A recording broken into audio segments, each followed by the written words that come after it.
जी स्त्री यावेळेस आंघोळ करते तिच्या घरी लक्ष्मी सदैव वास करते. भगवान विष्णू म्हणतात, गरुड पुराणामध्ये मानवी जीवनाबद्दल कोणती कार्य कधी करावीत याबद्दल सर्व काही सांगितलेले आहे. विशिष्ट कार्य विशिष्ट वेळी केल्याने माणसाला कधीही संकटाचा सामना करावा लागत नाही व त्याच्या जीवनामध्ये सुख व समृद्धी येते. तसेच माणसाच्या झोपण्याच्या वेळी, उठण्याच्या वेळी व तसेच आंघोळ करण्यासाठी देखील वेळ निश्चित केलेली आहे. असेच एकदा भगवान विष्णू माता आणि माता लक्ष्मी क्षीरसागरातील शेषनागाच्या शयेवर विसावले होते. त्यानंतर गरुड पक्षी त्या ठिकाणी येतो आणि भगवान विष्णू आणि माता लक्ष्मीला विचारू लागतो, हे परमेश्वरा, या पृथ्वीला मी भेट देऊन आलो आहे. मी पाहिले की पृथ्वीवर अनेक लोक रोज आंघोळ करतात, परंतु तरीही ते दुःखी राहतात. त्यांच्या दुःखी होण्याचे कारण काय? हे परमेश्वरा, कृपया मला सांगा की स्नान करण्याचा सर्वोत्तम मार्ग कोणता आहे? आंघोळ कधी आणि कशी करावी? स्नान करताना कोणते मंत्र जपावेत? हे सर्व प्रश्न जाणून घेण्याची इच्छा माझ्या मनात निर्माण होत आहे. गरुड महालक्ष्मीला म्हणतात, हे माते, मी असेही पाहिले की अनेक स्त्रिया रोज स्नान करून तुमची पूजा करतात, पण तरीही तुम्ही त्यांच्या घरात वास करत नाही. याचे कारण काय? असा प्रश्न गरुडजी विचारतात. तेव्हा भगवान विष्णू म्हणतात, पक्ष्यांचा राजा गरुड, तू योग्य प्रश्न विचारलास. आंघोळ करणे फार महत्त्वाचे आहे. या गोष्टी आपल्याला अगदी सामान्य, साध्या, सोप्या वाटतात, परंतु आपल्या पूर्वावर चालत आलेल्या प्रत्येक बाबीमध्ये काहीतरी अर्थ दडलेला आहे. आपण त्या गोष्टीकडे लक्ष देत नाही. त्यामागील शास्त्र देखील समजावून सांगते. आंघोळीने शरीर शुद्ध होते आणि मनुष्य पूजा वगैरे कर्मकांड करण्यास पात्र होतो. त्यामुळे माणसाने रोज आंघोळ करावी.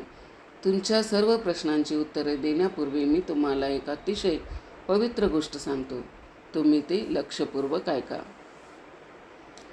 या कथेत तुम्हाला तुमच्या सर्व प्रश्नांची उत्तरे मिळतील. असे सांगून भगवान विष्णूंनी गरुडजींना स्नानाचे महत्त्व सांगणारी एक कथा सांगितली, जी सर्व मानवाने लक्षपूर्वक ऐकली पाहिजे. ही कथा श्रवण केल्याने मनुष्याला शेकडो तीर्थक्षेत्री स्नान करण्याचे पुण्य प्राप्त होते. म्हणूनच तुम्ही सर्वांनी ही कथा पूर्णपणे ऐकावी. तर चला सुरुवात करूया. भगवान विष्णू म्हणतात, आणि पक्षाचा राजा ही प्राचीन काळातील गोष्ट आहे. मध्य देशात एक अतिशय सुंदर शहर होते. तिथे एक श्रीमंत व्यापारी राहत होता. त्याला 3 मुली होत्या. आपल्या मुलींना कधीच काही कमी पडू दिले नाही. त्यांना मोठ्या प्रेमाने, लाडाने वाढविले होते. त्यांच्या मुली स्वभावाने खेळकर होत्या आणि अतिशय सुंदर देखील होत्या. वडिलांनी सर्व कर्तव्ये पार पाडली. आपल्या मुलींना सर्व काही दिले, परंतु त्यांनी एकच चूक केली, ती म्हणजे त्यांनी आपल्या मुलींना शास्त्राचे आणि योग्य संस्कार याचे ज्ञान दिले नाही.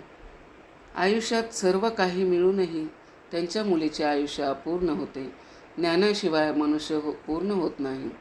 पैसा, संपत्ती आणि सौंदर्य असूनही प्रत्येक स्त्रीकडे जे असायला हवे ते ज्ञान त्याच्या मुलीकडे नव्हते.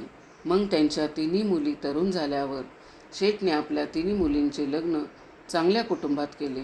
तिघींचे सुद्धा पती मोठे उद्योगपती होते आणि ते सर्व राजवाड्यात राहायला गेले. तिघीसुद्धा राहायला आपापल्या घरी गेल्या. आपल्या घरी गेल्यावर तिथे त्यांचे भव्य स्वागत करण्यात आले. लग्नानंतरचे सर्व विधी पार पडले.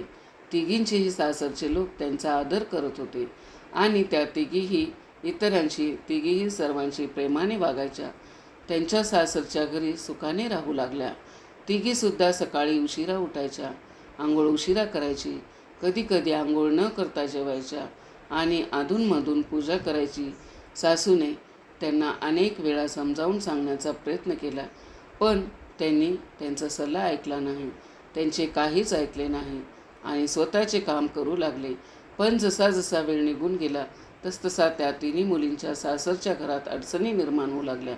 तिघींच्या पतींना त्यांच्या व्यवसायात आर्थिक तोटा होऊ लागला आणि हळूहळू त्यांचा संपूर्ण व्यवसाय बुडू लागला.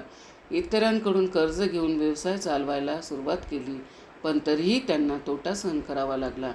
त्यामुळे घरात कलह सतत होता. पुन्हा पुन्हा मारामारी होऊ लागली.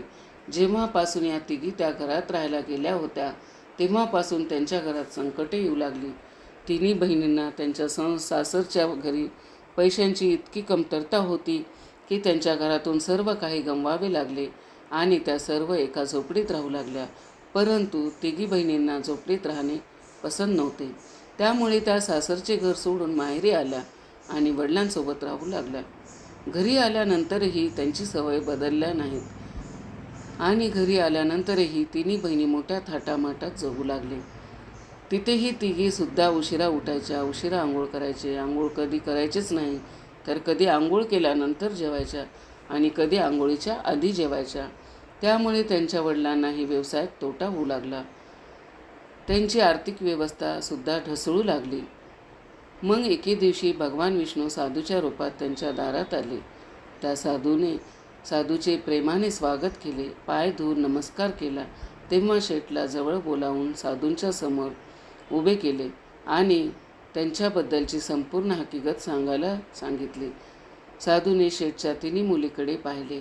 बरोबरच त्यांना संपूर्ण सत्य समजले. त्या 3 बहिणी होती नकारात्मक ऊर्जेची वर्तुळ होते जे त्यांच्यासोबत फिरत होते. ते कुठेही गेली तर ती नकारात्मक ऊर्जा त्यांची साथ सोडत नव्हती. साधू त्या शेठला म्हणाला, तुझ्या तिन्ही मुलींच्या सवयीमुळे त्यांच्याभोवती नकारात्मक ऊर्जेचे वर्तुळ आहे. या कारणास्तव ते जिथे जात आहे तिथे फक्त दुःख आणि संकटे येत आहेत. तुमच्या 3 मुली खूप आळशी आहेत. त्या उशिरा उठतात, उशिरा आंघोळ करतात, आंघोळ न करता जेवतात आणि त्यामुळे त्यांच्या आयुष्यात ही संकटे येत आहेत. मग त्या साधूंनी त्या व्यापाराला आणि व्यापाराच्या मुलींना खूप महत्त्वाचे ज्ञान दिले आणि त्यांना दररोज त्यांचे पालन करण्यास सांगितले. भगवान विष्णू म्हणाले, स्नानाचे 4 प्रकार आहेत: ब्रह्मस्नान, देवस्नान, मानवस्नान आणि दानवस्नान. याचेही वर्गीकरण वेळेनुसार केले जाते. शास्त्रात ब्रह्ममुहूर्तावर स्नान करणे श्रेष्ठ मानले गेले आहे. ब्रह्ममुहूर्त म्हणजे रात्रीचा शेवटचा तास आणि सूर्योदयाच्या ठीक 1.5 किंवा 2 तास आधी असतो, म्हणजेच ते सामान्य होते. पहाटे 3:30 ते 5 ची वेळ शास्त्रामध्ये दिवसाची सर्वोत्तम वेळ सांगितलेली आहे, कारण यावेळी वातावरणात अद्भुत आणि चमत्कारी ऊर्जा असते. हा काळ देवांचा काळ आहे. अशा प्रकारे देवांचे स्मरण होते.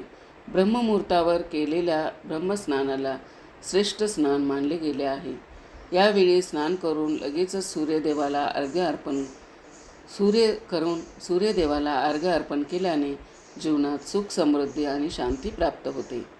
मानवी शरीर आणि मानवी मन दिवसभर ताजेतवाने राहते. सकारात्मक ऊर्जेने भरलेले राहते.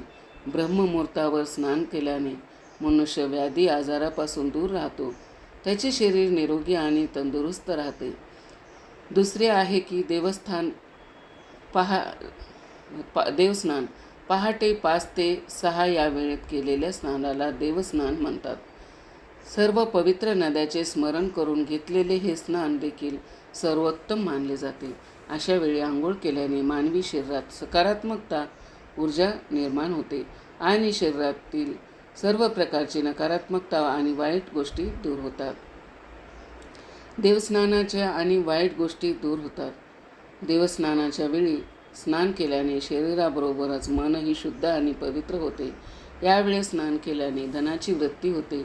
माणसाला सर्व भौतिक सुखी सोयी मिळतात. आकाशात तारे दिसतात. पहाटे केलेल्या स्नानाला देवस्नान म्हणतात. हे देखील सर्वोत्तम स्नान आहे. यावेळी स्नान केल्याने मानसिक शांती मिळते. तिसरे म्हणजे मानवी स्नान. सकाळी 6 ते 8 या वेळेत केलेल्या स्नानाला मानवी स्नान म्हणतात. सूर्योदयाच्या वेळी किंवा सूर्योदयानंतर केले जाते. यावेळी स्नान करणे देखील चांगले मानले जाते. शरीरात ताजेपणा आणि सकारात्मक ऊर्जा असते, जे आपल्याला कोणतेही काम करण्यास प्रोत्साहित करते. परंतु सूर्य दिसल्यानंतर 2 तासांनी कधीही स्नान करू नये. म्हणजे 4थे स्नान म्हणजे सकाळी 8 नंतर आंघोळ करणे म्हणजे दानव स्नान. ते सकाळी 8 ते 12 या वेळेत करतात. हे स्नान अयोग्य आहे. यावेळी वातावरणात असलेली दैवी शक्ती खूप कमी होते. त्यामुळे माणसामध्ये उत्साह राहत नाही. आणि ऊर्जेची कमतरता असते. त्यामुळे दिवसभर आळशीपणा जाणवतो. दिवसभर शरीरातील सुस्ती जाणवते. ही भावना राहते. कोणतेच काम करावेसे वाटत नाही. सकाळी 8 नंतर स्नान केल्याने व्यक्तीच्या जीवनात अशुभता येते. त्यांच्या शरीरात नकारात्मक ऊर्जा राहू लागते. असा माणूस तिथे जातो जिथे दुर्दैवी त्याच्या पाठोपाठ येते. तुझ्या 3 मुली सकाळी उशिरा आंघोळ करायच्या सवयीमुळे सासरची सर्व संपत्ती नष्ट झाली. आता तुमची मालमत्ताही नष्ट होत आहे.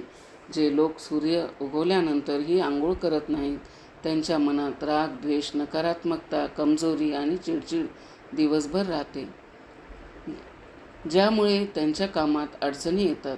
म्हणून रोज ब्रह्मस्नान करावे. तसेच मानवी स्नान करण्याचाही सल्ला दिला जातो. या पवित्र मुहूर्तावर दररोज उठून स्नान करून पूर्ण भक्तिभावाने देवाची आराधना, प्रार्थना, पठण व सूर्यदेवाला अर्घ्य अर्पण केल्याने आपले शरीर तसेच मन शुद्ध आणि पवित्र होते आणि आपले अनेक समस्या दूर होतात. आपल्यातील सर्व प्रकारची नकारात्मकता दूर होते आणि सुख समृद्धीचा मार्ग खुला होतो. संध्याकाळी आणि रात्री आवश्यक नसल्यास अजिबात आंघोळ करू नये.